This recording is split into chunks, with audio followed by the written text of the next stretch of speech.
I never imagined the day my own daughter would call the police on me. The knock came at 11:17 p.m., sharp and mechanical like judgment itself.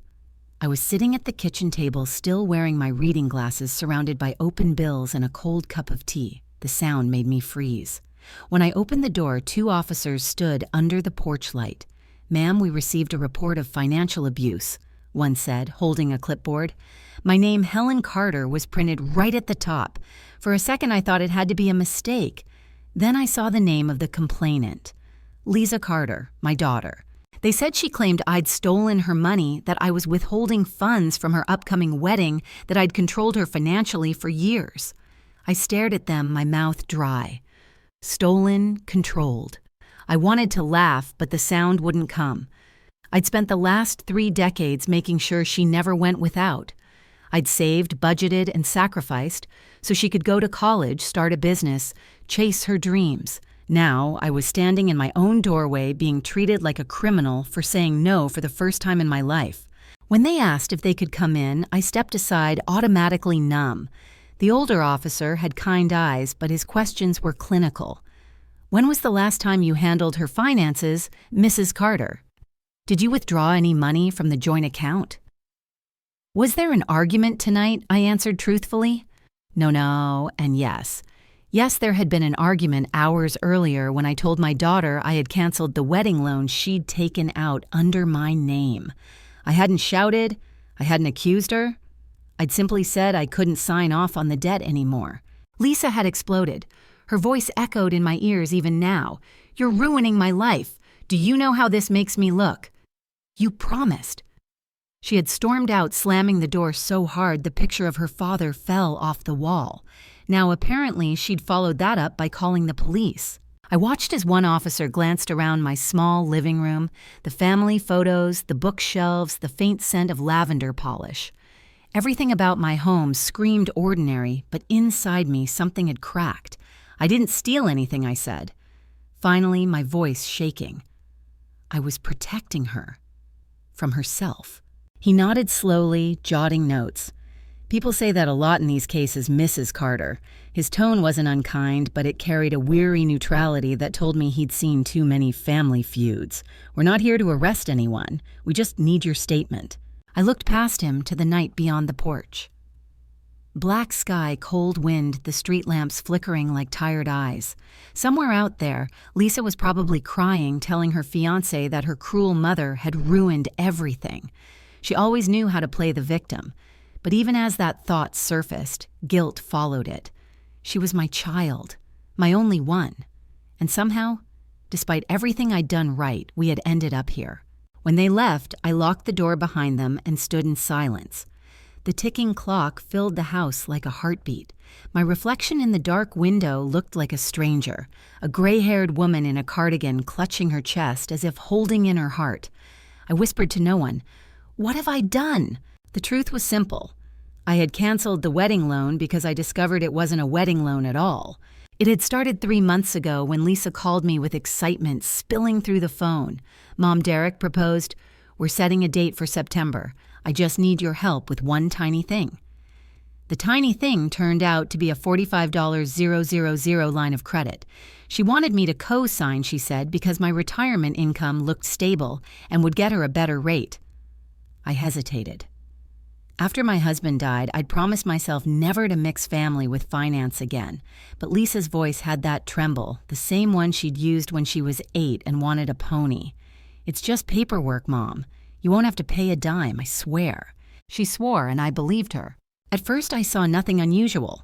She sent me photos of dress fittings, floral samples, a fancy venue brochure. I told myself it was fine. She was happy. I was helping. That's what mothers do, right? We help. But 2 weeks ago, a letter from the bank arrived. It said delinquent account notice. I called Lisa immediately. No answer. Then I called the bank. That's when I learned she had extended the credit line twice and transferred the funds to an account in her fiancé's name. My stomach twisted as I read the numbers. 45,000 had become 72,000, and my signature was on every page. I remember sitting at this very table, the papers spread out like evidence from a crime scene. I studied my own name, Helen Carter, neatly signed at the bottom of each page. Except it wasn't my handwriting. The loops were too wide, the slant too steep. It was a forgery, clean and careful. My daughter had forged my name. I confronted her that night. She showed up in a red coat, perfume, too strong, eyes already defensive. "You went through my mail," she snapped. "That's illegal." "Illegal," I said, holding up the documents. "Lisa, you forged my signature. You're stealing from me." Her expression hardened. "I'm not stealing. I'm borrowing. Derek needed to cover the deposits and you weren't helping. I've given you everything," I whispered. "Your college, your first car, your business loan. When does it end?" "When I get what I deserve," she shot back. "For once in my life, I want something beautiful. Don't I deserve that?" Those words pierced me deeper than any insult. For once in her life, hadn't she always had more than enough? But before I could answer, she added quietly, "If Dad were alive, he'd understand." It was the cruelest weapon she could have used. My husband Alan had been a kind man, generous to a fault. His trust had cost us dearly in the end. Bad investments, unpaid debts, the silent collapse that left me starting over at 50. I had learned painfully that love without limits turns into ruin. Maybe that's why for the first time I said no. I went to the bank the next morning, explained everything, and filed the paperwork to cancel the loan. The clerk looked at me with sympathy. "You'll take a credit hit," she warned, "and your daughter might face charges." I nodded, so be it. That night, Lisa called. Her voice was pure venom. "You think you can embarrass me like this? You think you can humiliate Derek and me?" "Lisa, I said you forged my name. This isn't about humiliation. It's about fraud." Her tone turned icy. "You'll regret this, Mom. I swear you will." 2 hours later, the police knocked. As I sat at the kitchen table replaying the night, one thought kept circling in my mind like a haunting refrain. When did my daughter start seeing me as an obstacle instead of a mother? Maybe it happened slowly, like rust eating through metal. Maybe I ignored the signs, the constant requests for help, the guilt trips, the subtle manipulations. "You're the only person I can count on, Mom." That used to sound like love. Now it felt like a curse. The phone buzzed on the table, a text from an unknown number. "Hope you're happy. You ruined my life. No signature needed." I closed my eyes, breathed through the sting, and whispered into the empty kitchen, "No, Lisa, I just stopped ruining mine." I looked at the stack of papers again, the canceled contract, the forged signature, the proof of betrayal. Outside, the sirens faded into distance, but the echo of that knock remained. I knew this wasn't over. There would be consequences, maybe even more police. But somewhere deep inside, beneath the hurt and disbelief, something else had begun to stir. Not anger, not revenge, something quieter, resolve. If she wanted to turn this into a war, she had no idea how prepared her mother could be. If your own child accused you of a crime for trying to protect them, what would you do? Would you stay silent or would you fight back? Comment 1. If you'd choose silence, or like if you'd stand your ground. The morning after the police came, I woke before sunrise. The house was still the air, heavy with the residue of sleeplessness. I stood at the kitchen window, watching the streetlights flicker out one by one, the neighborhood yawning awake. I had made a promise to myself during that long night I would find out exactly when this rot began.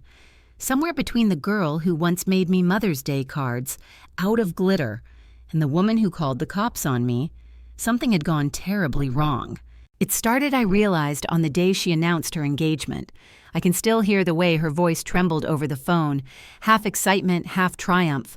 Mom Derek proposed, "We're finally getting married." Her words tumbled over each other like champagne bubbles.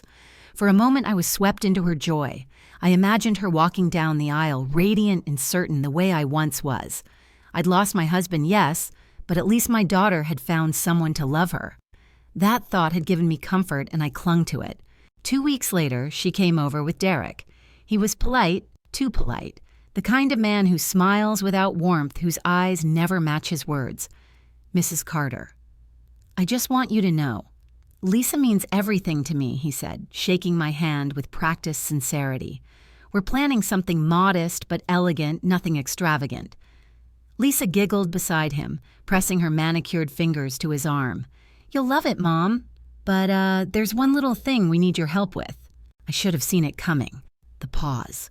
The shift in her tone from affectionate to persuasive. "The bank says if you co-sign, we'll qualify for a lower interest rate," she said. "It's just a formality. You won't have to pay a cent." A formality. I'd spent 30 years as an accountant. I knew there's no such thing as a harmless signature, but she looked so hopeful, so sure. I wanted to believe she'd grown into the responsible woman I'd raised her to be. And Derek, he nodded reassuringly, his teeth too white, his watch too expensive. "We'll handle all the payments," he said smoothly. "It's just for paperwork." I remember hesitating, the pen hovering over the dotted line. Alan's photo sat on the mantel behind them, his familiar half-smile frozen in time. He'd always said I worried too much. Let her make her own choices, he used to tell me. Maybe that's what I was doing, letting her choose. I signed. For a while, everything seemed fine. Lisa sent me dress updates, venue photos, cake tastings. I kept telling myself it was worth it. She was happy. I could almost forget the gnawing unease in my stomach every time I opened the mail and saw a new statement from the bank. Then one morning, while sorting bills, I noticed a line I didn't recognize. Credit line adjustment plus $27,000. I called Lisa immediately. She didn't pick up. I left a voicemail that started calm and ended with my voice cracking. Hours later, she texted back, "Mom, chill. Derek's covering it. Stop worrying about everything like you always do." Like I always do. That phrase was her favorite blade. It made me sound hysterical, overprotective. And maybe I was. I'd spent my whole life anticipating disaster ever since Alan's sudden death had left me drowning in his unpaid debts. It took me years to rebuild one spreadsheet at a time. I wasn't about to watch it crumble again, not for a wedding that smelled like a financial trap. I drove to the bank that afternoon. The young teller at the counter looked confused when I asked for a detailed statement. "You'll need to speak to our financial advisor for that," she said, glancing nervously at her computer. "Mr. Ruiz is available at 3. Mr. Ruiz turned out to be Martin Ruiz, one of my former students from when I used to teach basic accounting at the community college. He recognized me immediately. "Mrs. Carter." "Wow, it's been years. You taught me everything about double-entry bookkeeping." His smile faded when he read my file. "Wait, Lisa Carter is your daughter?" "Yes," I said. "Why?" He hesitated. "I probably shouldn't say this, but she's been in here several times in the last month, always with a man, Derek, I assume. They've been pushing to increase the loan limit. We thought you'd approved it." My heart sank. She forged my consent, didn't she? He didn't answer directly. Let's just say the signatures look inconsistent. He pulled up the digital copies. The letters of my name curved in ways my hand never could. My chest tightened. I felt dizzy, betrayed, absurdly maternal all at once. "Martin," I said quietly, "I need a full copy of this file, every document with my name on it." He nodded slowly. "I'll print them for you. But Mrs. Carter, you might want to talk to your daughter before you do anything drastic. Maybe she just lied," I said, sharper than I intended. Again. Driving home, I felt the weight of every year pressing against my ribs. 65, retired, widowed. I thought I'd left the worst behind me. Instead, it was sitting in my own bloodline, smiling at me through my daughter's face. When I walked through the front door, the phone was already ringing. Lisa's voice burst through the speaker before I could even say hello. "Why did you go to the bank? Why did you forge my signature?" I shot back. A pause, then a scoff. "Oh my God, Mom, you're being so dramatic. Derek said it was fine. You don't understand how things work now." "I understand fraud," I said. "That hasn't changed." She exhaled sharply. "You're making everything worse. Do you want me to lose the venue? The photographer, everyone's counting on me." I wanted to tell her no one's counting on her but herself, but the words stuck in my throat. "Lisa," I said instead, "I'm asking you, woman, tell me the truth. How much do you owe?" Her voice softened suddenly, almost pleading. "Please don't make me feel guilty for wanting a nice wedding. I just wanted one day that feels perfect." That word perfect lodged in my chest like a splinter. I remembered her as a child, fussing over birthday cakes, demanding the pink balloons be exactly symmetrical. Perfection was always her mask. When life got messy, she painted over it with glitter and denial. "I'll pay back every cent," she promised. "You'll see." But I didn't believe her. I could hear it, the nervous tremor behind her words, the way guilt sounds when it tries to pretend it's gratitude. After she hung up, I sat in the quiet house papers spread across the kitchen table again. The same table where Alan once taught Lisa how to count change using pennies and nickels. Every dollar tells a story, he used to say. Looking at the numbers on those pages, I realized my daughter's story was no longer one I recognized. I flipped through the bank statements tracing the withdrawals. The money hadn't gone to a venue or florist. It had gone to Derrick Logistics LLC, a company that didn't exist 6 months ago. My hands began to shake. I pressed my palms flat on the table, steadying myself. The realization hit like a slow, cold tide. This wasn't just a case of overspending. This was manipulation, calculated, coordinated. Derrick was using her, and she was using me. I whispered to the empty room, "You've married his greed to my trust." Outside, rain began to fall, thin and relentless. The kind of rain that seeps through everything if you let it. I looked at my reflection in the window, tired eyes, trembling jaw, and whispered, "Not this time." I gathered every document, every forged signature, and slid them into a folder. I didn't know what I would do yet, but for the first time, I wasn't just reacting, I was preparing. The next round of this war hadn't started yet, but I could feel it coming. 3 days passed before I saw Lisa again.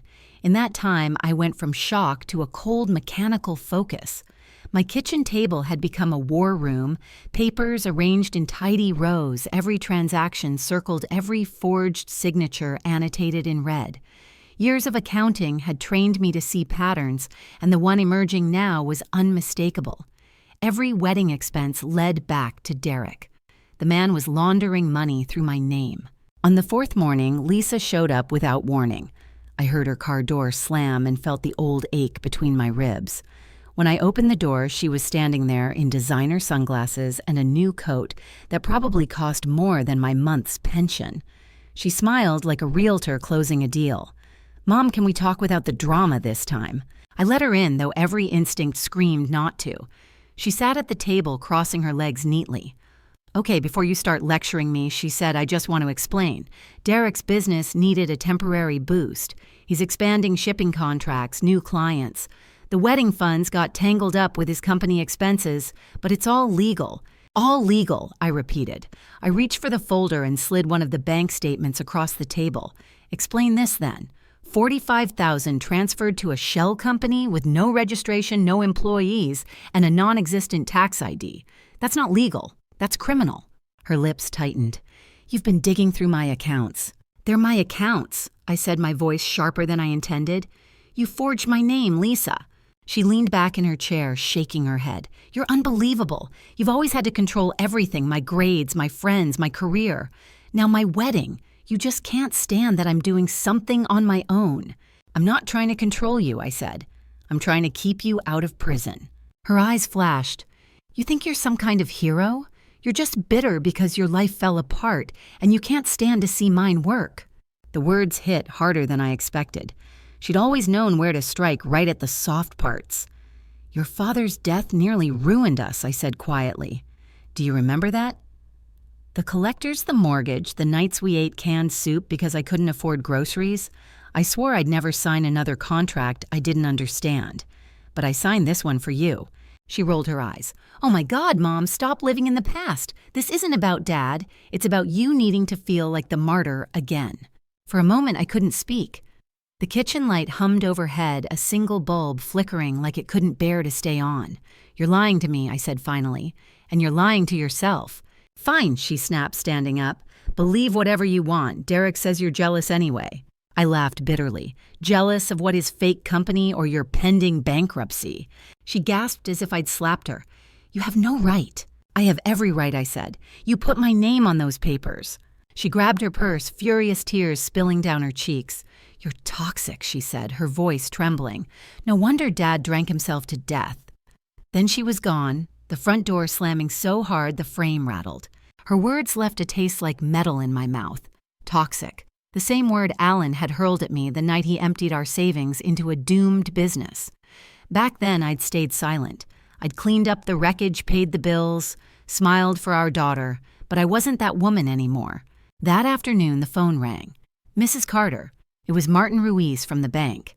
You might want to come in. There's been some new activity on your file." My stomach dropped. When I arrived, Martin looked uneasy. "Lisa and Derek tried to open another account this morning," he said, "using your identification." "My ID." He nodded. "They had a copy of your driver's license. It looked real, but the hologram was off. Our system flagged it." For a moment, everything went blurry. My own daughter was now forging my identity entirely. Martin slid a form across the desk. "We can freeze your accounts for security. But Mrs. Carter, this is getting serious. You might want to speak to an attorney." I left the bank with trembling hands. The autumn air felt thin, the world suddenly louder, cars passing, voices echoing, a siren wailing somewhere far away. I realized I'd been walking in a daze until I found myself in front of my old friend Susan's bookstore.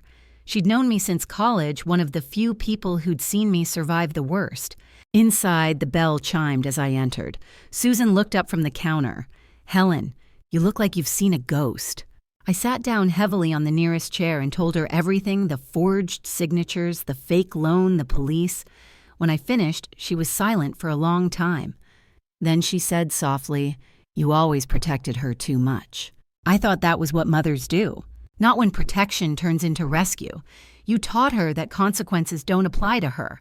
Her words stung not because they were cruel, but because they were true. "She called the police on me," I whispered, "and I still want to save her." Susan reached across the counter, covering my hand. Then maybe saving her means letting her fall.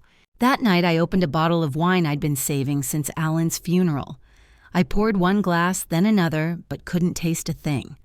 I sat on the couch with the folder in my lap, flipping through the pages again. One line caught my eye.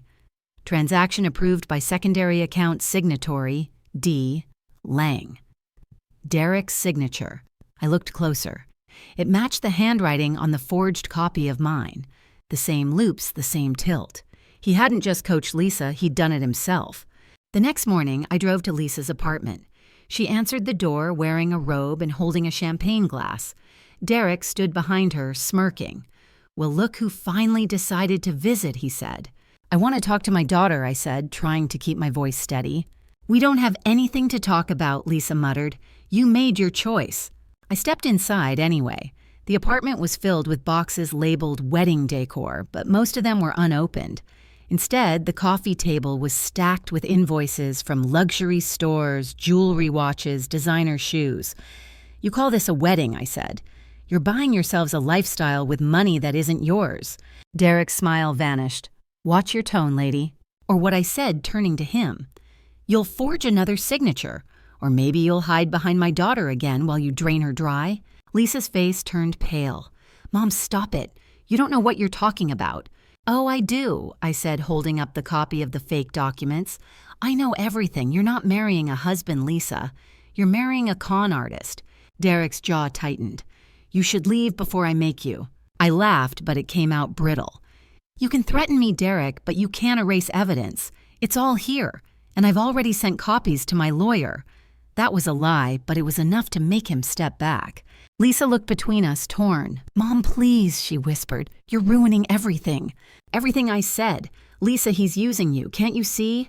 Her eyes filled with tears, but not the kind that came from regret. The kind that came from pride cracking under pressure. "I love him," she said finally. For the first time, I didn't argue. I just looked at her, really looked. The desperate glamour, the trembling hands, the denial. I had seen that look before on my own face decades ago when I'd chosen love over reason. "I loved your father too," I said softly, "and it destroyed us." Derek laughed low and mocking. "You're a piece of work, lady. No wonder your husband drank himself to sleep." Something inside me went silent.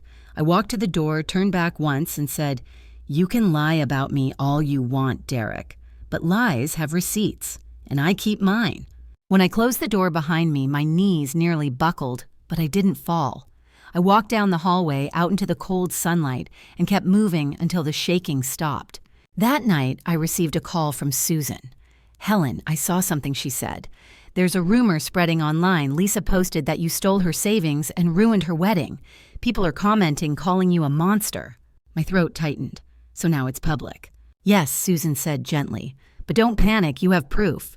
I looked at the stack of papers on my kitchen table. The mountain of evidence no one wanted to see. Proof meant nothing if the person you loved refused to believe it. Still, I whispered to myself, let her lie. The truth will find its own stage. By the end of that week, it wasn't just my daughter and her fiancé turning against me, it was everyone. The story spread faster than I could have imagined. Maybe Lisa had posted something vague first, something crafted to sound reasonable. My mother backed out of helping with my wedding and drained the account she promised us she might have written. That was her talent twisting truth, until it still looked like honesty if you didn't stare too closely. At first, I didn't even know what was happening. I went to the grocery store and felt the stares before I heard the whispers. That's her, someone muttered near the produce section, the one who stole from her own kid. I turned to look, but they pretended to examine the bananas. By the time I reached the register, my hands were trembling too hard to count change. When I got home, there were 3 voicemails waiting. The first was from my sister, Ruth. Helen, what's going on? Lisa said you've lost control of your finances. She sounded scared. Please call me back. The second was shorter, colder. You've gone too far, my brother-in-law said. She's your daughter. You should be ashamed. The third was just breathing. Then a voice low and furious. You ruined everything, click. I deleted all 3 messages and sat in silence, the refrigerator humming like static in my ears. For 65 years, I had built my life on discipline, balancing numbers, saving receipts, paying every bill on time. Now my name was dirt, all because I had refused to bankroll a fantasy. The following Sunday, I tried to go to church. I wanted to pray, or at least sit among people who didn't look at me like a headline.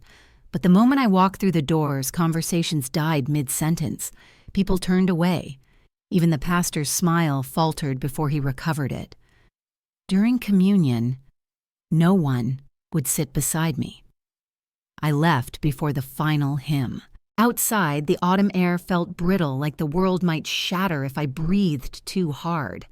That was when I saw Mrs. Cole, my next-door neighbor of 20 years, standing by her car. She crossed her arms. Helen, she said, I don't know what's true, but it doesn't look good. Lisa says you locked her out of her accounts. I felt the sting in my throat.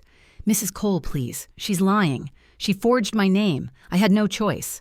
She hesitated, pity flickering in her eyes before it was replaced by discomfort. I just hope you two can fix it before it gets worse. Then she drove away. That night, I opened Facebook, something I rarely did, and saw the damage myself. Lisa's post had gone viral among family and friends. I never thought I'd say this, but sometimes even your own mother can betray you. I just wanted love and happiness, but she chose control. Hundreds of comments followed, most from people we both knew. Stay strong, sweetie. You deserve better. No one should be manipulated by family. Not one person asked for my side. I stared at the screen until the words blurred, then shut the laptop and turned off every light in the house. In the dark, memories crept in Lisa as a little girl falling off her bike crying. Mommy, don't tell Dad I fell. The first time she lied to me and I let it slide because it was harmless. Maybe that was where it started.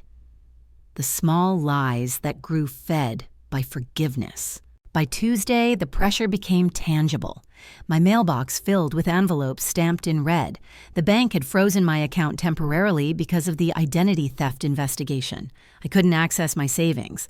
The irony was absurd. I was being punished for protecting myself. That afternoon, someone knocked at the door.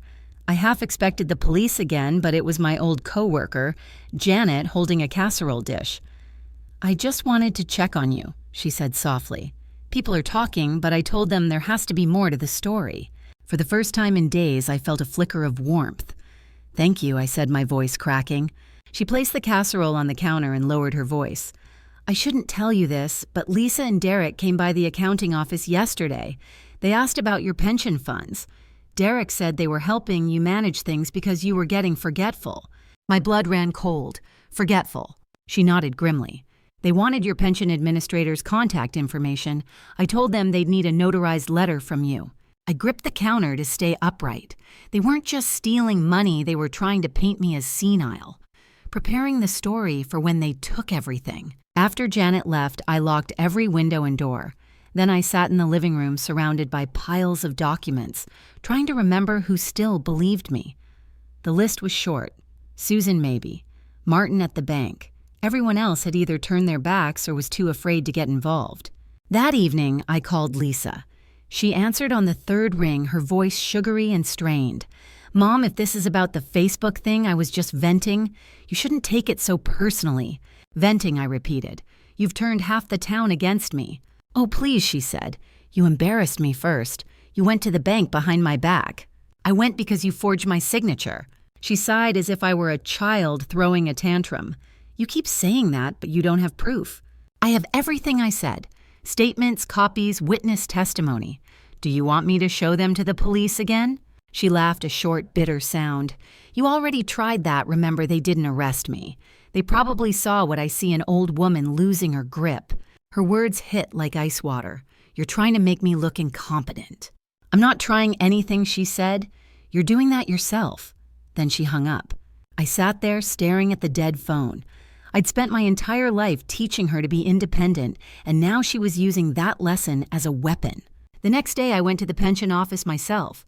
I handed over my ID and told the clerk to add a password to my account to block all outside access. She nodded politely but gave me a cautious look. "We actually received a request from your daughter last week," she said. "She said you authorized her to manage your funds." "Did you grant it?" I asked. "Not without your signature." I forced a smile, but my hands were shaking as I signed the new restriction form. I walked out of that building feeling like I'd just sealed a vault around my life. That night, Susan called again. "You need to be careful," she said. "Derek's bragging that he's going to teach you a lesson." I overheard it at the cafe. "Let him try," I said, though my voice didn't sound brave. At midnight, I woke to the sound of gravel crunching outside. Through the window, I saw a car idling by the curb, Lisa's white sedan. Headlights off, engine humming. For a long moment, I thought she might come to the door. Apologize. But after a few minutes, the car pulled away. The taillights disappeared into the dark, and I was left with the familiar hollow ache of waiting for something that never came. The following morning, another blow landed.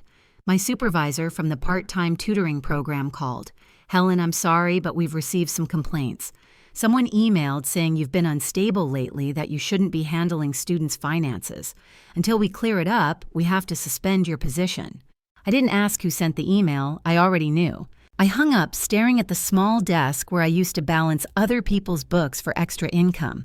It had been my anchor, my reason to get up each morning. Now that, too, was gone. By Friday, I stopped answering the phone altogether. The calls came every hour, reporters, relatives, distant cousins, suddenly interested in getting both sides. I knew what they really wanted: gossip, the spectacle of a mother and daughter destroying each other in public. That night, Susan came by again. "You can't let them win," she said. "You have to fight back." I looked at her exhausted. I don't even know how. Then start by documenting everything she said. Not just the money, the lies, the defamation. Make it undeniable. So I did.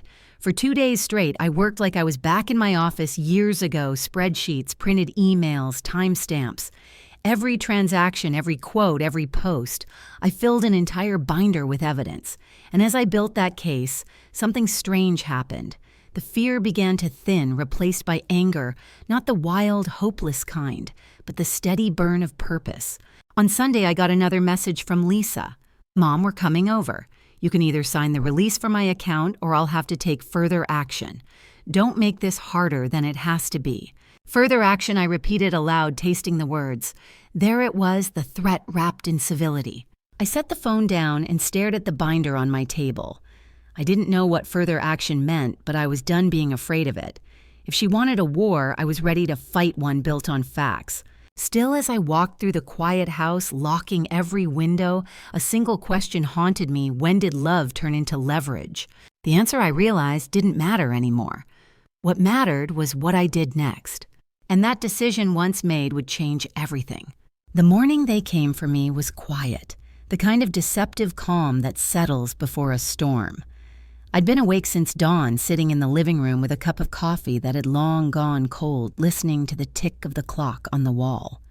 Every sound felt amplified: the hum of the refrigerator, the rustle of leaves outside the pulse in my ears. I knew something was coming. You can feel it in your bones when the people you love have turned into strangers. At exactly 9:03 a.m., a car door slammed outside, then another. Through the lace curtain, I saw them. Lisa, dressed in her best blazer hair, pulled into a sleek ponytail, looking every inch the professional victim. Beside her, Derek wore a smug grin that made my stomach twist. And behind them, 2 uniformed officers. My throat went dry. When the knock came, I didn't move at first. Then I took a slow breath and opened the door. "Mrs. Carter," one officer said, "we need to discuss a financial matter brought to our attention. May we come in?" I stepped aside. Lisa didn't wait for permission. She brushed past me, her perfume too strong, her heels clicking against the hardwood like gunshots. Derek followed, pretending politeness. The officers closed the door behind them. Lisa spoke first, her voice trembling with rehearsed emotion. "I didn't want it to come to this, Mom, but you left me no choice. You've been withdrawing funds that don't belong to you. You're not thinking clearly. I had to protect you from yourself." "Protect me," I said softly. "You forged my name, Lisa." Derek cut in smoothly. "That's not true. We have proof she authorized every transaction. And her mental state, well, that's questionable. She's been harassing us, calling at all hours, making threats. We just want this resolved peacefully." "Peacefully," I repeated. "You mean quietly?" One officer cleared his throat. "Ma'am, if you have documentation to support your side, we'll review it. But for now, we're just here to verify both claims." Lisa looked at me with tears brimming, perfectly timed. "Mom, please, just sign the release for the joint account. Once the wedding's paid off, I'll fix everything. We can move past this." "Move past this." My voice cracked. "You ruined my credit, my reputation, my job. You called the police on me. What's left to move past?" Her lips quivered, but her eyes stayed cold. "You're sick, Mom. You need help." That word sick hit me harder than any slap could have. I turned to the officers. "You think I'm crazy too?" "We're not here to make that judgment, ma'am," one said carefully. "We're just trying to mediate." Derek leaned forward, his voice dripping with false sympathy.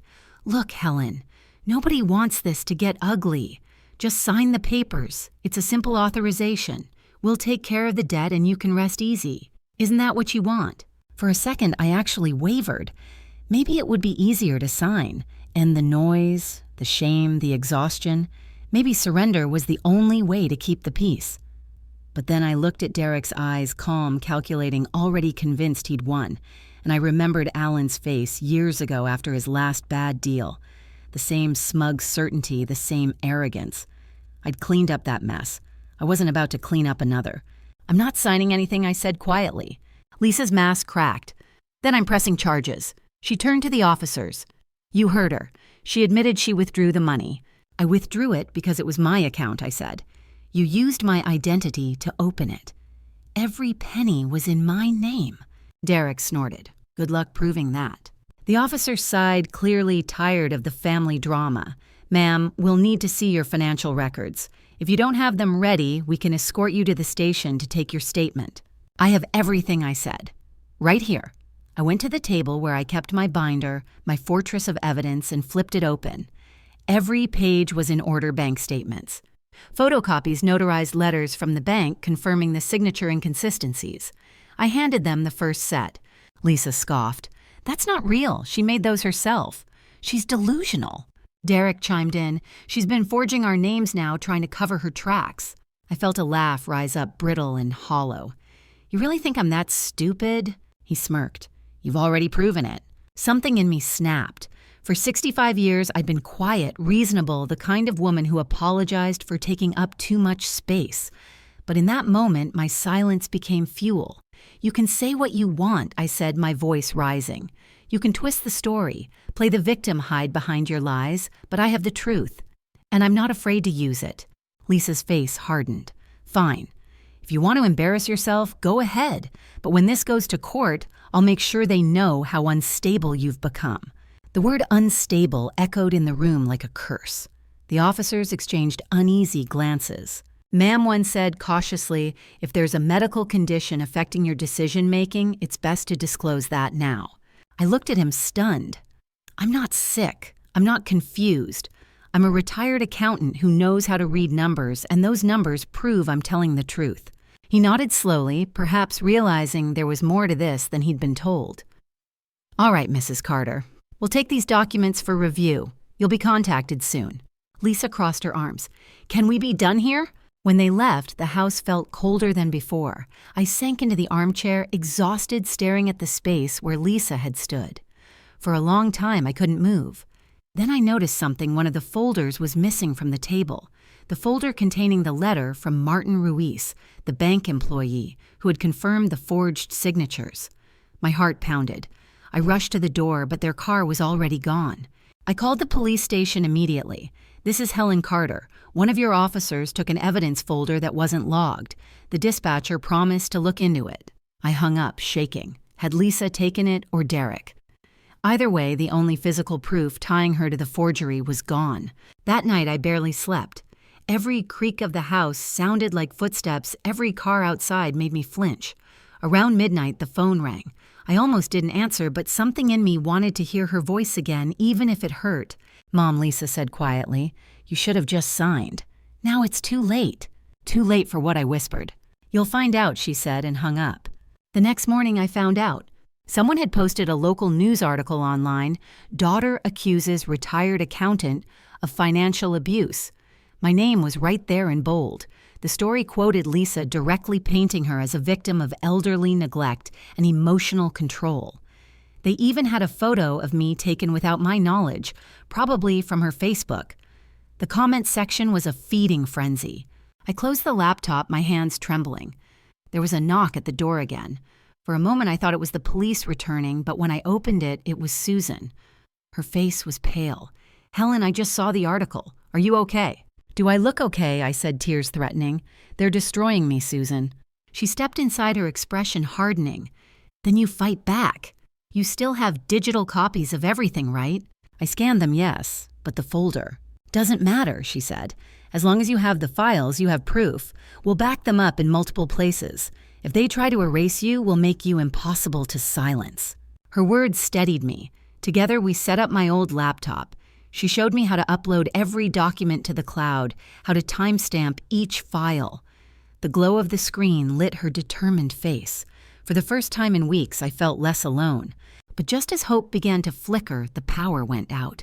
The room plunged into darkness. Susan swore under her breath. "That's odd. The whole block's still lit." She went to the window. "Your power box, it's outside, right?" I grabbed a flashlight and stepped onto the porch. The night air smelled of ozone and wet grass. The power meter was on the side of the house. The main switch had been pulled, deliberately. My stomach turned to ice. Behind me, Susan whispered, "Helen, someone's out there."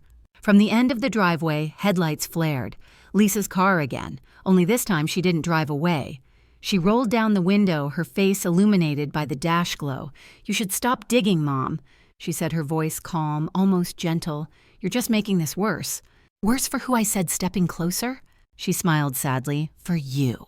Then she drove off, leaving tire marks on the wet pavement. Susan grabbed my arm. "You have to call the police." I shook my head. "Not yet. Not until I'm ready." We went back inside, lit candles, and waited for the power to return. It did 15 minutes later. I finished uploading the last document, the digital copy of Martin's signed statement confirming the forgery. As the progress bar reached 100%, I whispered, "Now let's see how they like the truth in writing." But even as I said it, a tremor ran through me. I knew what was coming next. Lisa wouldn't stop. Derek wouldn't stop. They'd take this as a declaration of war. And maybe it was. Because somewhere between the lies and the silence, I had stopped being afraid. 2 days after Lisa's late-night visit, I woke up to the sound of the phone ringing, the kind of ring that carries purpose, not noise. I hesitated before answering, expecting another reporter or relative demanding a comment. But the voice on the other end was calm, professional, familiar. "Mrs. Carter, this is Officer Mills from the 4th Precinct. We met the night your daughter filed the complaint." I remembered her, the younger of the two officers, kind eyes behind a stiff expression. "Yes, Officer Mills, I remember. I wanted to let you know," she said carefully, "that your daughter and Mr. Lang filed additional paperwork claims of mental incompetence. They're attempting to establish financial guardianship over your accounts." I gripped the receiver so tightly my knuckles went white. "They're trying to take everything." "That's what it looks like," she said. "But I started reviewing the evidence you gave us. The signatures, the bank statements. Something doesn't add up in their version. My heart pounded. You believe me. I believe something isn't right, she replied. And I don't like when people use the system to manipulate family. I need you to come in this afternoon. Bring everything you have, digital files, printouts, anything. When I hung up, I sat in silence for a long moment. Outside, sunlight spilled through the curtains, hitting the folder on the table like a spotlight. For the first time in weeks, I felt something I'd forgotten control. I called Susan immediately. We're going to the police, I said. At the precinct, Officer Mills led us into a small interview room. She spread my documents across the table with surgical precision. I cross-checked the digital timestamps, she said. The bank transactions you reported happened before your daughter's authorization forms were even signed. That alone invalidates her claim. I leaned forward. Can that be proven? Yes. And something else. You said a folder was missing the day we visited your house. The one with the notarized letter. I nodded. It vanished after they left. Well, she said, sliding her phone across the table, our body cameras were on that day. And guess what? The footage shows Mr. Lang picking up a folder while you were distracted. The video played in silence, me speaking to Lisa. Tears in my voice, while in the background Derek casually slid the folder into his briefcase. The clarity of it made my stomach twist. Mills met my eyes. That's theft and evidence tampering. Once we file this, the narrative changes. For the first time, I smiled, not out of joy, out of relief. I knew I wasn't crazy. No, ma'am, she said, you're not. By the time I left the station, I felt like a different woman. The humiliation hadn't vanished, but it had turned into something sharper resolve. I was done being the helpless mother waiting for rescue. I was building my own case, brick by brick. That evening, I opened my laptop and began writing everything down the timeline, the threats, the forged signatures. Not just for the police, for myself. The truth needed structure, a spine, something solid I could hold on to when the lies tried to drown me again. Around 8 p.m., Susan knocked on the door holding a brown envelope. You'll want to see this, she said. Inside were printouts, screenshots from a local gossip forum. Someone had uploaded Lisa's viral post but added something new. 2 screenshots of private messages between her and Derek. In one, he wrote, "Don't worry about your mom. Once we get guardianship, the accounts are ours. She can't touch a cent." In another, she replied, "I know. I just need to keep playing the victim until the court date." The messages were dated 3 days before she'd called the police on me. Susan's eyes burned with anger. Someone must have leaked this. Maybe a friend, maybe someone Derek bragged to. Either way, this is your smoking gun. I stared at the printouts, my pulse thundering. If I give this to Mills, she can take them down legally. Do it tonight, Susan said. I hesitated, running my fingers along the edge of the paper. It's strange, I murmured. You spend your whole life protecting your child, and one day you realize you're the one who needs protection from her. Susan's voice softened. You didn't fail her, Helen. You just stopped enabling her. That night, I emailed Officer Mills every file, every screenshot, every scrap of proof. At the bottom of the email, I typed, "For years, I was the mother who cleaned up every mess. Tonight, I'm the woman who ends them." At 11:37 p.m., Mills responded, "Got it. This is enough to file for fraud, defamation, and attempted exploitation. I'll update you in the morning." For the first time in months, I slept through the night. When I woke, the world felt different. Not lighter exactly, but clear. The phone rang again just after 9. It was Lisa. Her voice was sharp, panicked. "What did you do?" "Good morning to you too," I said evenly. "You think you can embarrass me like this?" she shouted. Mills called Derek in for questioning. "The bank's freezing his assets. You're destroying my life." "No," I said quietly. "You did that yourself." There was a pause, then a sob. "I just wanted one good thing, Mom. One thing that was mine." I closed my eyes, hearing the girl she used to be under the rage. "You wanted it so badly you forgot what love looks like." She hung up before I could say more. That afternoon, Officer Mills called again. "They're both being investigated for fraud. You're officially cleared. You'll get an official letter soon, but I wanted you to hear it from me." I sat down slowly. "Thank you," I whispered. She hesitated, then added, "You know, I've seen a lot of cases like this, kids exploiting parents, parents manipulating kids. But I've rarely seen someone fight back this smart. You didn't just survive Mrs. Carter. You outmaneuvered them. After the call, I stood by the window watching the late sunlight spill across the street. It glowed on the same mailbox where I'd once waited for Lisa's college acceptance letter. Now it was quiet, almost peaceful. I whispered to the empty room, "The storm's not over, but I know how to sail now." That night, I opened a new email draft addressed to the same local reporter who had published the article about me. The subject line, "A Mother's Side of the Story." In the message, I attached the police statement clearing my name, the video of Derek stealing evidence, and the leaked messages between them. No explanations, no commentary, just the truth. When I hit send, my hand stopped shaking. It took less than 12 hours for the follow-up article to appear. Retired accountant, vindicated after fraud investigation. Daughter and fiancé under review for forgery. The photo. This time was different. It was one the reporter had asked for me, standing on my porch. Sunlight on my face, eyes steady. The headline wasn't just news. It was reclamation. By the time the story hit social media, the comments began to flip. So the mom was innocent, unbelievable, that poor woman.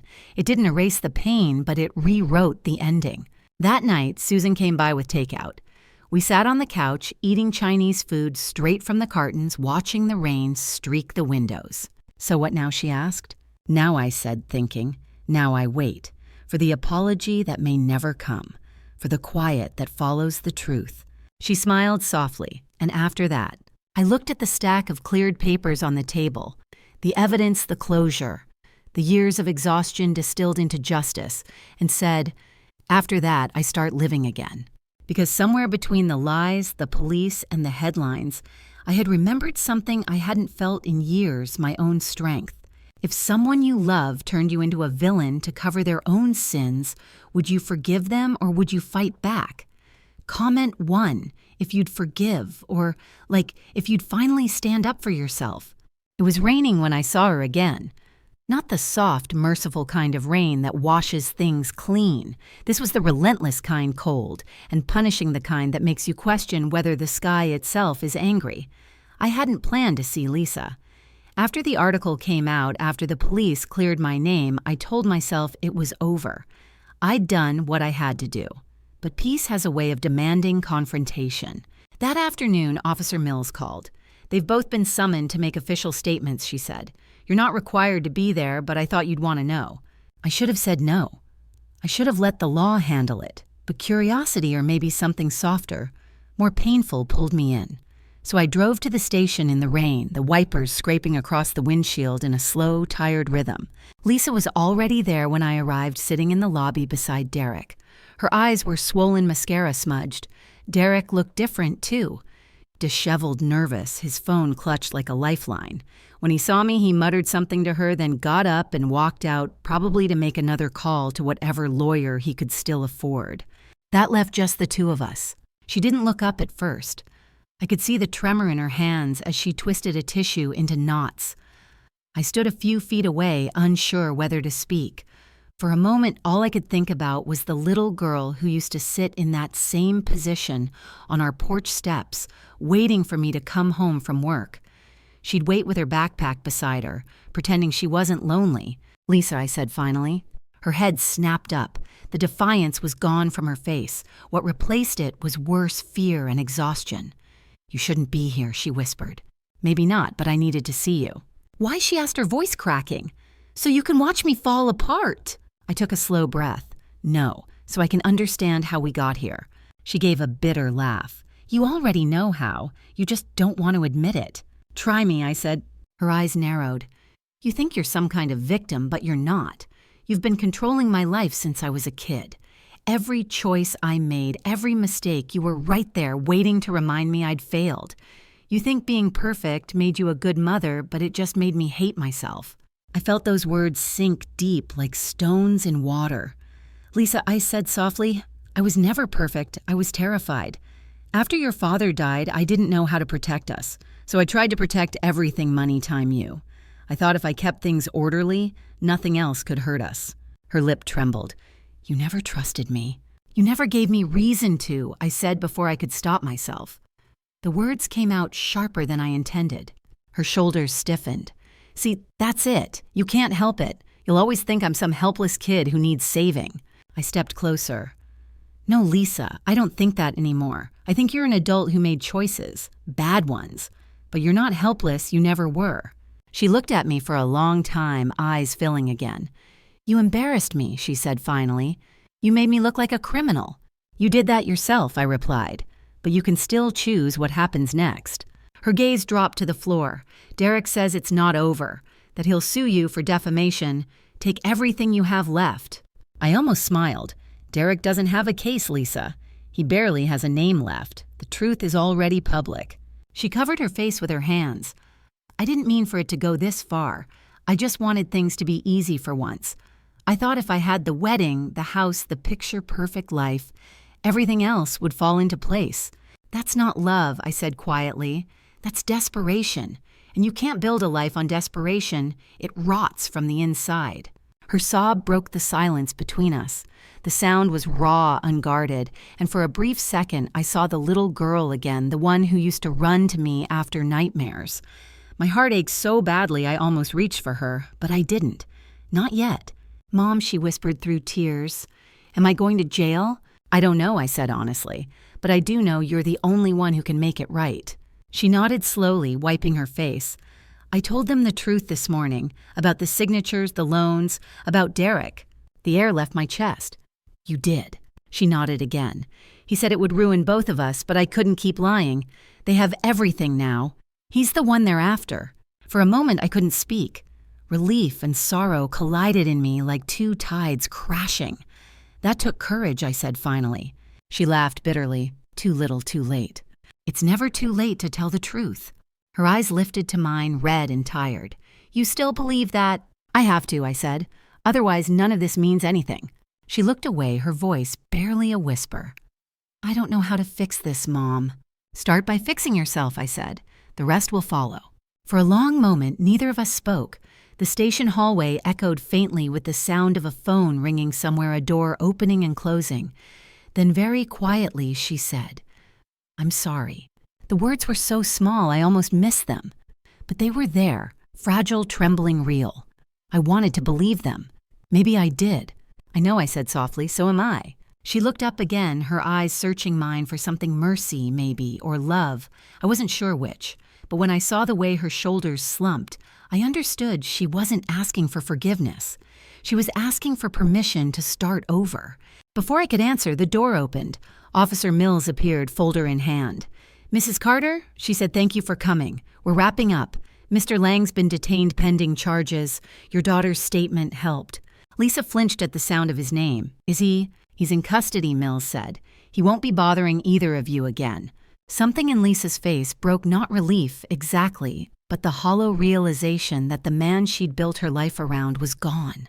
She looked smaller suddenly, as if the room itself had taken a step away from her. When Mills left, Lisa whispered, I don't know what to do now. I reached into my bag and pulled out a small folded piece of paper, the check for the security deposit I'd canceled weeks ago, the one meant for her wedding venue. You could start by paying your own rent, I said gently, and this time in your name. She stared at it, then at me. You're still helping me. No, I said. I'm giving you the chance to help yourself. For a long moment, she just held the paper. Then she stood wiping her eyes one last time. Goodbye, Mom. Goodbye, Lisa.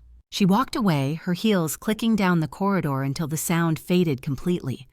I sat there alone, the rain outside beating harder against the windows, wondering if closure ever really feels like peace or just the quiet that comes when the storm finally spends itself.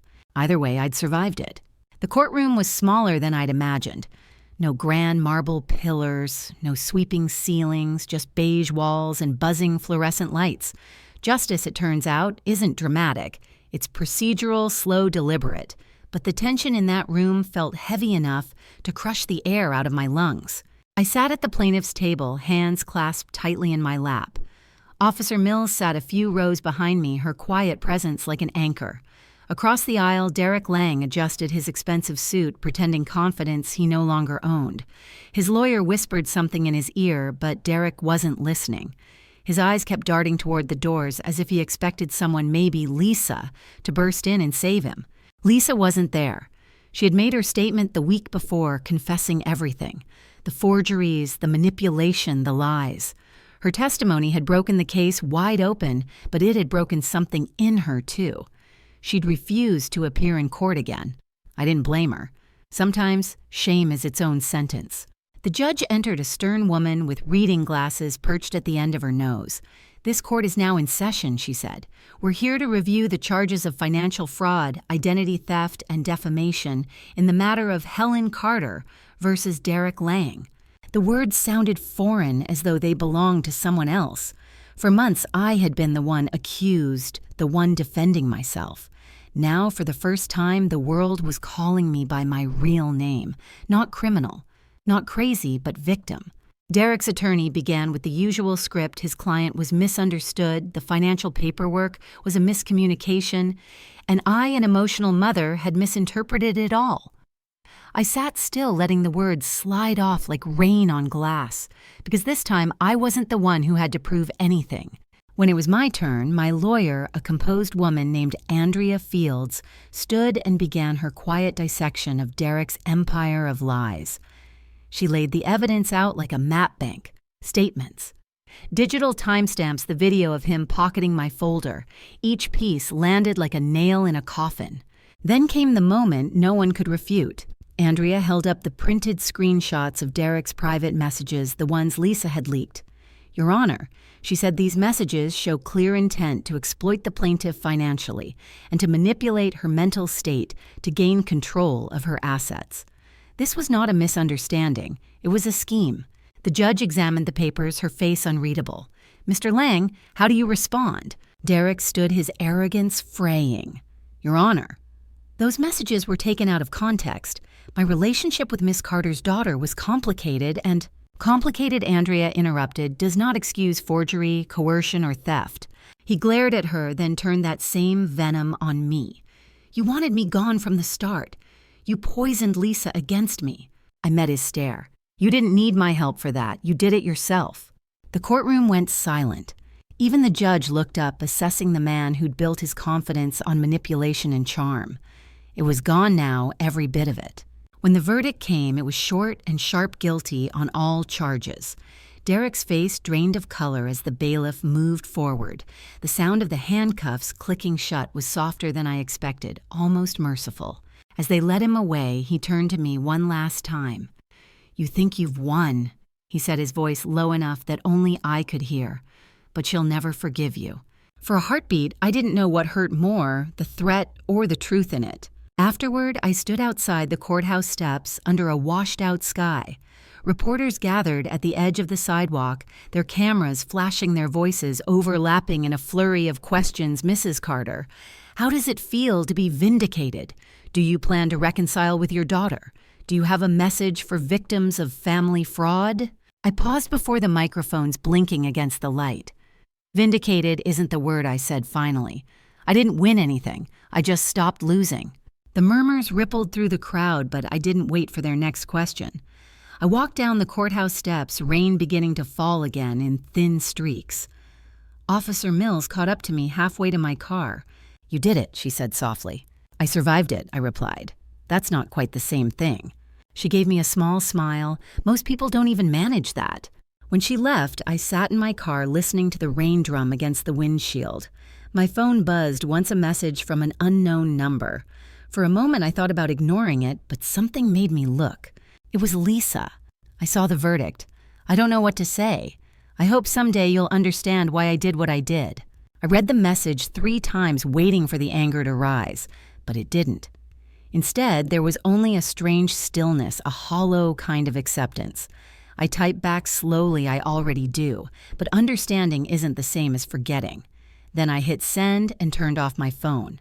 By the time I got home, the storm had passed. The house was quiet again, the kind of quiet that used to make me lonely but now felt like peace. I walked through each room, slowly touching the walls, the furniture, the framed photos, remnants of a life I'd built, lost, and rebuilt again. In the living room, the picture of Lisa as a child still sat on the mantel. She was 8 years old, grinning with a missing front tooth, holding a jar of seashells from our trip to the coast. I traced the frame with my thumb. We were happy once I whispered, before we both forgot what that looked like. The phone rang again, startling me. I picked up, half expecting another reporter. But it was Susan. "Helen," she said, "they're talking about you on the evening news. The reporter called it one of the most shocking family fraud cases in the county. You're practically a symbol now." I let out a small laugh. "I didn't want to be a symbol."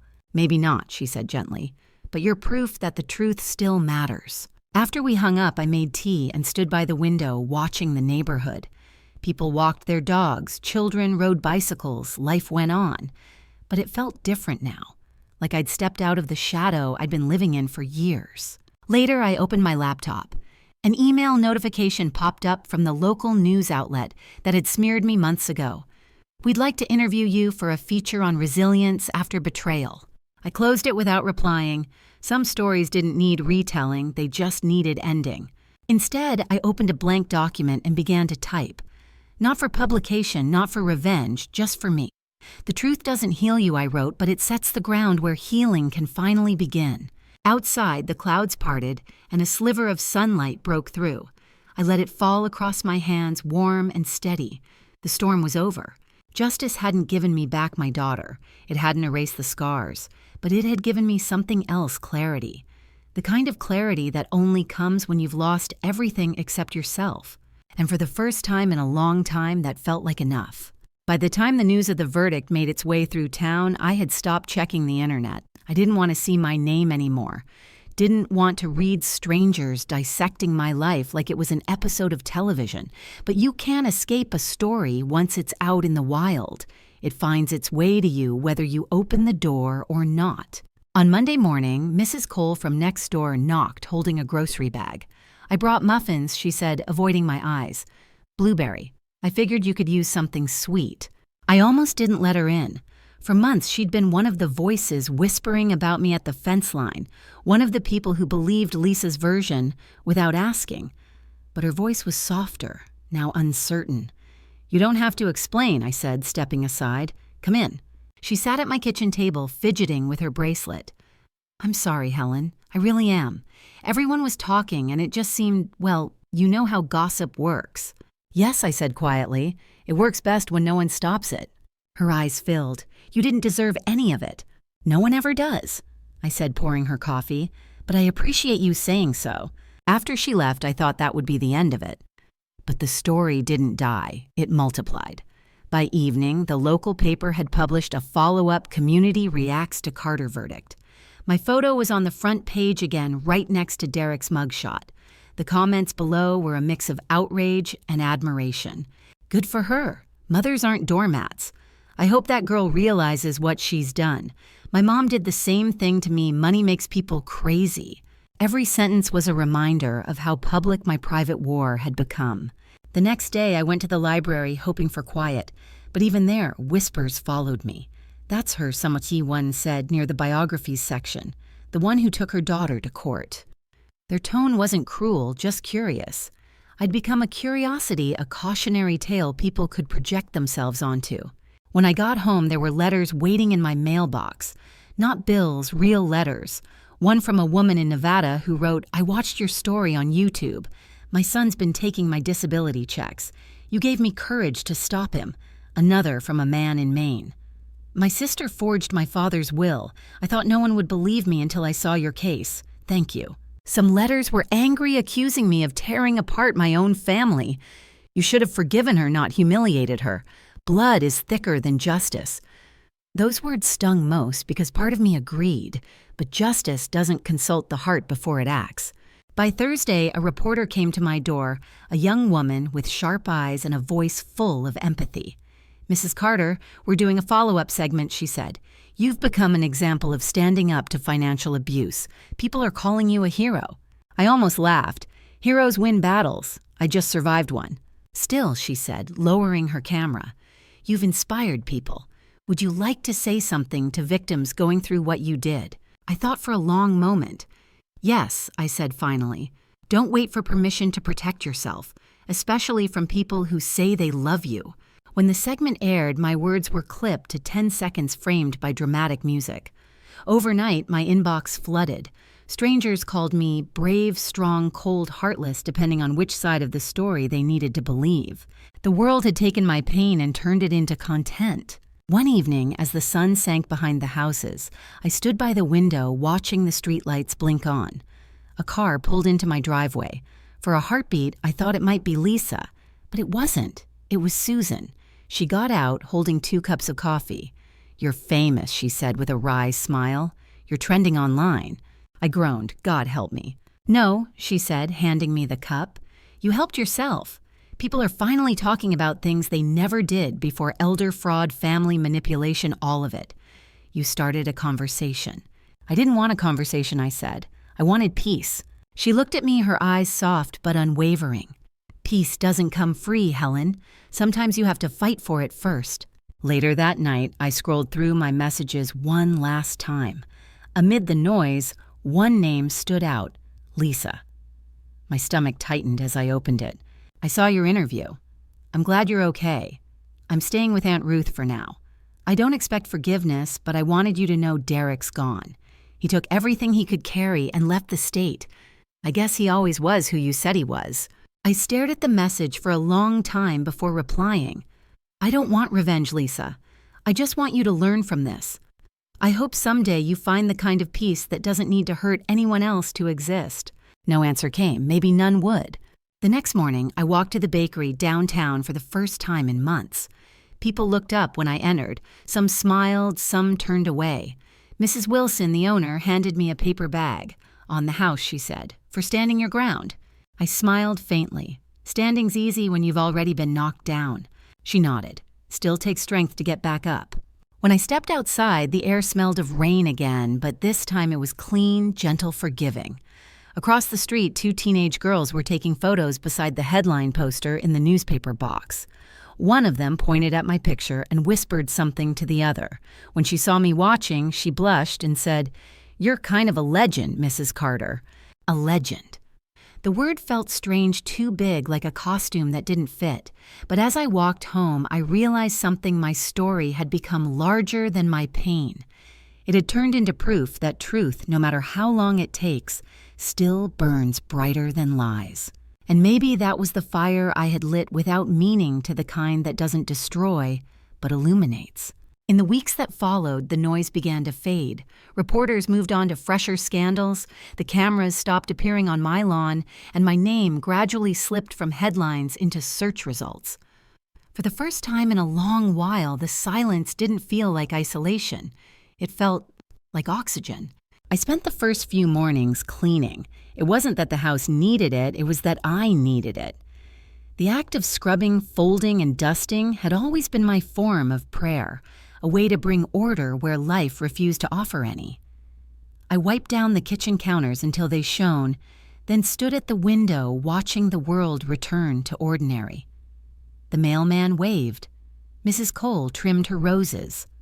Somewhere down the block, a dog barked at a passing truck. The world hadn't stopped for my pain. It had simply waited for me to catch up. Susan still came by every few days sometimes, with dinner, sometimes just with quiet company. We'd sit on the porch drinking tea, watching the sun slip behind the rooftops. "How does it feel?" she asked one evening. "Like I just walked out of a burning building," I said. "Alive, but smelling of smoke." She smiled. "You'll air out eventually." I didn't tell her about the nights I still woke up in a cold sweat, hearing echoes of that first knock on the door, or Lisa's voice calling me selfish. Trauma doesn't leave like an uninvited guest. It lingers in the corners, waiting for you to forget it's there. But I was learning to live with it the way you learn to live with an old scar tender sometimes, but no longer bleeding. A month after the verdict, I received an envelope from the state restitution office. Inside was a check recovered funds from the frozen accounts Derek had used. The amount wasn't much compared to what he'd stolen, but it was symbolic, a return however small for what had been taken. I placed the check in a drawer, unsure what to do with it. Money could replace balance sheets, but not trust. That same afternoon, I received another letter, this one handwritten. The return address read Aunt Ruth's house. My hands trembled slightly as I opened it. "Mom," it began, "I've been in therapy. It's strange talking to someone who doesn't take sides. I wanted to say thank you for not pressing charges against me. I know I deserve worse. I'm trying to rebuild to understand why I hurt the person who loved me most. I don't expect forgiveness, but I hope someday you'll let me show you that I've changed. Love, Lisa." I read the letter 3 times, then folded it neatly and placed it beside the check. Both were forms of restitution in their own way, one financial, one emotional. Neither erased what happened, but both acknowledged it. A few days later, I met with Officer Mills for coffee. She was off duty, her uniform replaced by a simple sweater, her hair tied back casually. She said, stirring her drink, "We're starting a community outreach program for financial abuse victims, mostly seniors who get scammed by family or caregivers. We need someone who can talk about it not as a cop, but as someone who's lived it." I blinked. "You want me to speak?" She nodded. "You'd be good at it. You've got numbers, facts, and a story that matters." At first, I laughed it off. I wasn't a public speaker, but that night, lying awake, I thought about all those letters from strangers, the ones who said my story had given them courage. Maybe there was a reason I'd survived. Maybe survival wasn't the end of the story. 2 weeks later, I stood at the front of a small community center, hands gripping a stack of index cards. About 30 people sat before me, gray hair, tired eyes, polite smiles, hiding old wounds. I didn't use the cards, I just spoke. I used to think love meant saying yes, I began. Yes to every request, every sacrifice, every apology that wasn't really one. But love without boundaries isn't love. It's surrender. And when you surrender long enough, people forget you ever had a choice. As I spoke, heads nodded. Some cried quietly. It wasn't the kind of applause that fills auditoriums. It was the sound of recognition, the quiet hum of people realizing they weren't alone. Afterward, a man in his 70s approached me. "My son forged my signature last year," he said. "I thought I was the only fool who'd let that happen." "You're not a fool," I told him. "You're a parent." When I went home that night, I felt lighter. Not fixed, just lighter, like I'd traded shame for purpose. Spring came early that year. The air softened and the cherry blossoms began to bloom along the sidewalks. One morning, while I was watering my plants, I saw a figure standing at the gate, Lisa. She didn't come closer, just stood there, clutching a small bouquet of lilies. We looked at each other for a long moment, words caught somewhere between us. Finally, she said, "I didn't know if you'd want to see me." "I wasn't sure either," I said honestly. She nodded. "Can I just leave these?" I walked to the gate, took the flowers from her hands, and looked into her eyes. They were older, somehow emptier, but clearer. "Thank you," I said. She hesitated. "I'm sorry, Mom." I nodded, I know. There was no embrace, no cinematic reconciliation, just 2 women standing in the soft light of a forgiving morning, holding the fragile truce between them like glass. After she left, I placed the lilies on the kitchen table. Their scent filled the room, fresh, hopeful, fleeting. That evening, I sat at my desk and opened my journal, writing the final line of a chapter I hadn't known I was finishing. Justice gave me peace, but forgiveness will give me freedom. One day, I'll find both. When I closed the book, the house felt different. Not empty, just quiet in a new way, like the pause between storms when the air is clean and the world feels briefly, beautifully possible again. Spring melted into summer. The light changed the harsh winter glare, softening into something warmer, slower, more forgiving. Life had resumed its rhythm, and so had I. There were still moments when the echoes of what happened returned like a faint bruise catching the light. But they no longer defined me. They were simply reminders of the ground I'd already walked through. Every Friday afternoon, I volunteered at the community center downtown, the same one where I'd given my first talk months ago. What began as a single invitation had grown into a small support circle, 15, sometimes 20 people, mostly older women and men, all carrying stories of trust, broken of love, used like currency. We called it Boundaries and Balance. That name wasn't mine.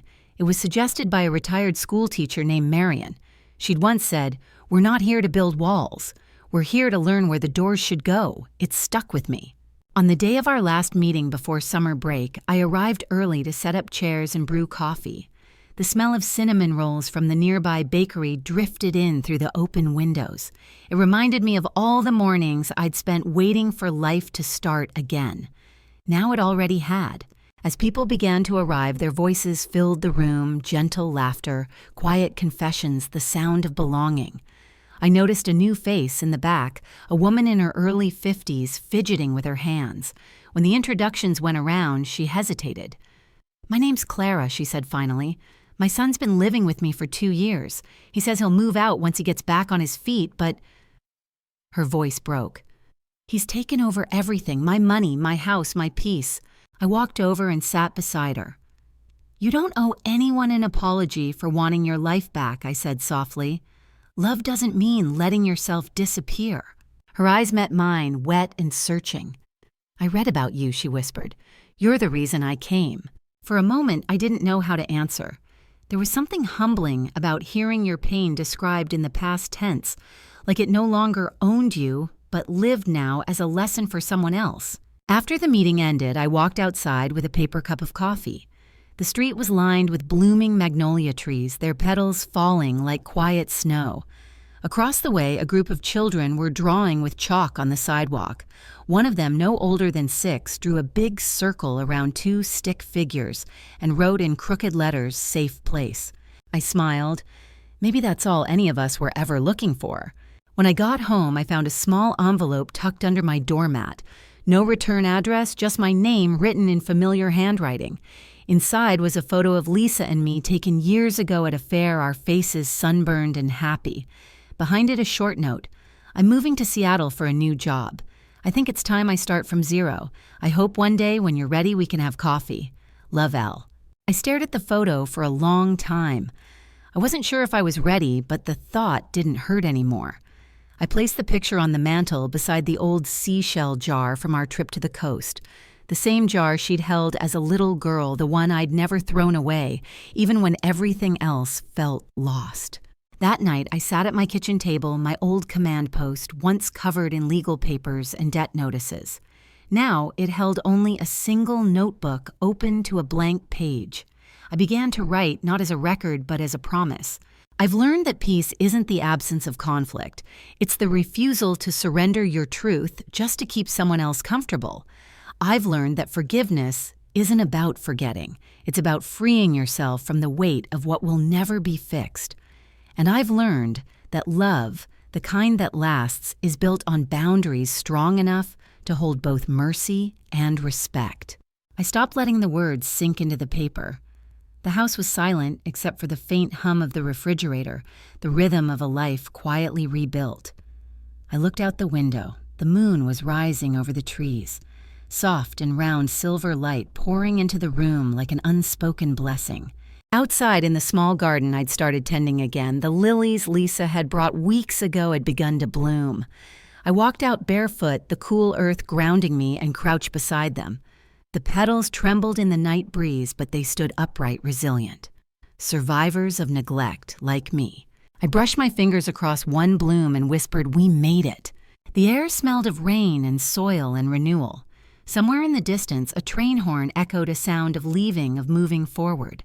I didn't know if Lisa would ever come back. I didn't know if she'd ever truly understand the depth of what we'd lost or what it had taken for me to forgive.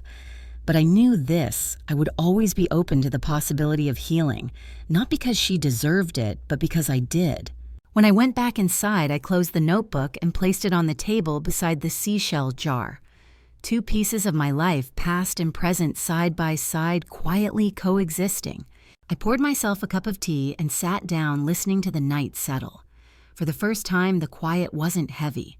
It was full of everything I'd survived, everything I'd learned, everything still waiting to begin. I looked toward the door, toward the world beyond it, and whispered the words that had carried me through the storm. Real family isn't defined by who shares your blood. It's defined by who shows up when you've lost everything. And in that moment, I knew I had finally come home.